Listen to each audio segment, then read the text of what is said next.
Watch how Parliament erupts into absolute chaos as Chris Philp launches a brutal takedown of Angela Rayner during a fiery session of Prime Minister's questions. What starts as a typical back and forth quickly spirals into a full-blown political storm. Philp doesn't hold back, questioning Rayner's credibility, decisions and even her leadership in a moment that left the entire chamber stunned. Before we continue, I have one small request. If you're enjoying this deep dive into British politics, please take a moment to like this video and subscribe to Britain Briefed. Believe it or not, over 98% of you watch these videos without subscribing. It's completely free and it helps us keep bringing you the hard-hitting stories that matter. Let's watch this explosive clip. Yesterday, the Leader of the Opposition and I met with survivors and family members of the rape gang scandal. Fiona, Teresa, Lucia and Marlon. They told us how authorities deliberately covered up the systematic rape of young girls and some boys by gangs of predominantly Pakistani heritage men. They covered it up because they cared more about so-called community relations than about protecting vulnerable girls. That is disgusting.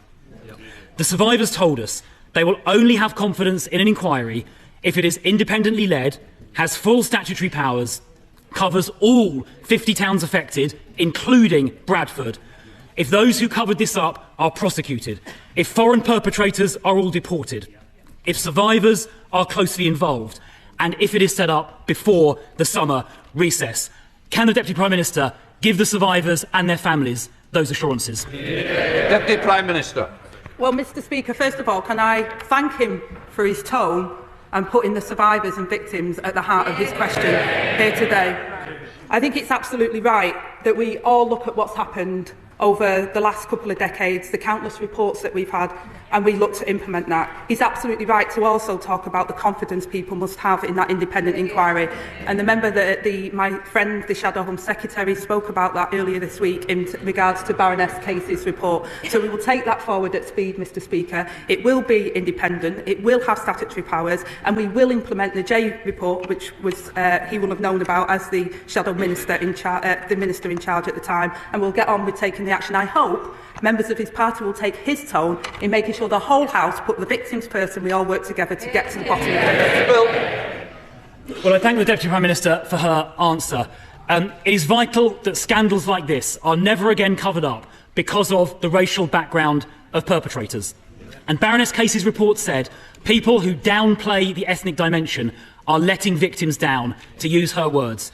So I do have to raise the language the Prime Minister used in January when he, I'm afraid to say, smeared campaigners as jumping on, quotes, a far-right bandwagon, simply for calling for the very inquiry he has now been forced to set up.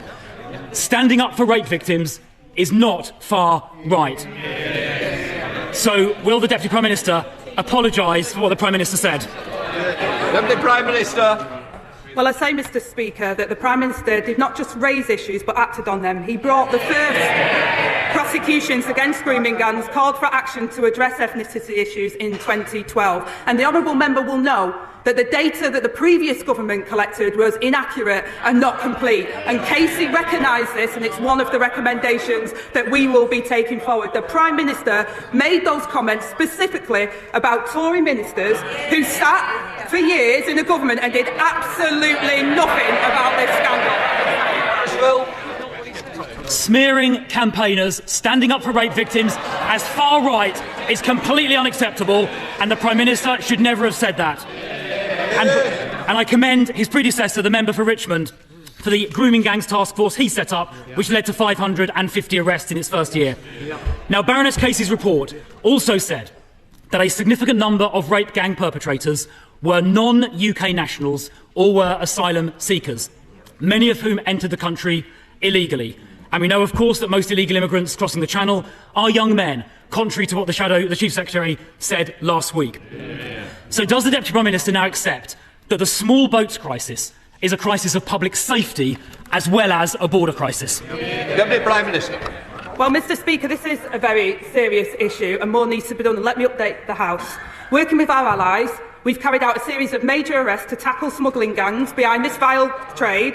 In the past month, a ringleader that smuggled almost 4,000 migrants has been jailed for 25 years. We could go further thanks to the law enforcement agreements we struck with Germany, Italy, Serbia and the Balkan states. In stark contrast to the honourable gentleman, he was the man at the heart of the Home Office when immigration soared, we lost control of our borders and spent £700 million of taxpayers' money on persuading just 4 volunteers to be removed from Rwanda. I take no lectures.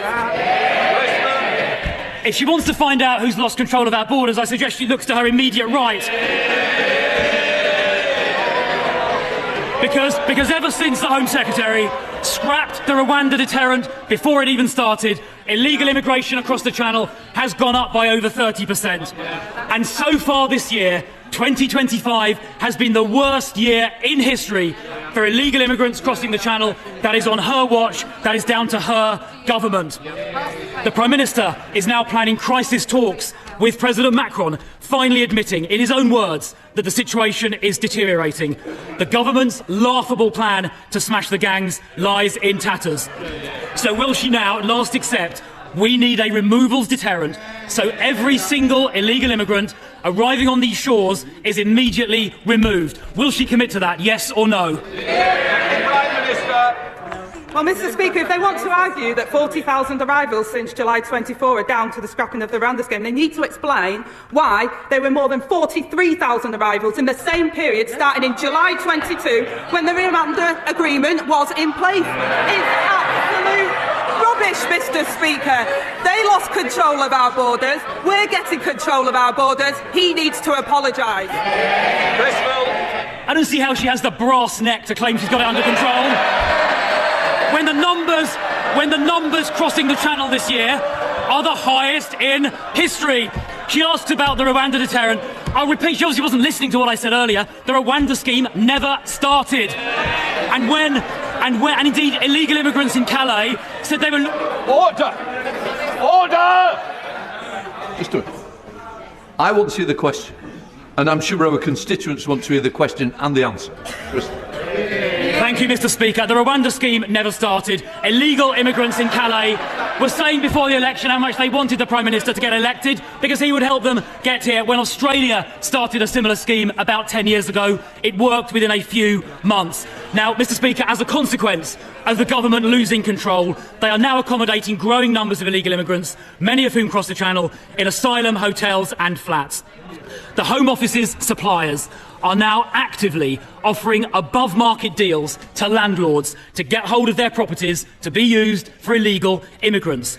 In the meantime, hard-pressed young people here are unable to rent or buy. So why is this government prioritising housing for illegal immigrants above housing for our young people? So again, Mr. Speaker, I gently say to the right honourable member opposite that under their watch, immigration increased fourfold until it reached almost 1 million in a single year. They also created the backlog, 400 hotels, which we've reduced to just over 200 hotels in the first 12 months of us being in government, Mr. Speaker. £1 million a day spiffed up the wall because they were so incompetent. We're building the homes that they failed to deliver over 14 years of consecutive failure by their government. They should apologise while we get on with the job of rebuilding Britain. Chris Philp. Goodness me, she's got a cheek. Housing starts in Q4 last year went down. Her mission to rebuild Britain is not going very well. She talks about asylum hotels. She obviously hasn't looked at the most recent numbers. The number of people in asylum hotels was higher in March this year than it was at the time of the last election. And she gave no answer about the priority being given to illegal immigrants over people living here already. Now, Mr. Speaker, a Zimbabwean paedophile due for deportation was recently allowed to stay in the UK because a court found he might face, quote, some hostility back in Zimbabwe, apparently breaching his Article 3 rights. What about the rights of children here to be protected from this dangerous paedophile? Who's looking out for their rights? Not the government. There are thousands of cases like this involving foreign criminals. So there is a solution. We need to scrap the Human Rights Act for immigration matters so this sovereign parliament decides on the law our courts apply. But her party voted against that. So I have a simple question. Why did the government side with foreign criminals and not the British public? Deputy Prime Minister. Well, again, Mr Speaker, they had 14 years of failure on these issues. We've also included 4,500 foreign national offenders that have been deported since we came into office, Mr Speaker, more than they did in the same period. I take no lectures from the Johnny-come-lately who couldn't do anything when he was in office. One of the most intense clashes we've seen in Parliament this year. Chris Philp didn't just make headlines, he left a mark. What do you think? Was Rayner caught off guard? Drop your thoughts in the comments below. And if you want more raw, unfiltered moments from Westminster, you know what to do. Subscribe to Britain Briefed. See you in the next one.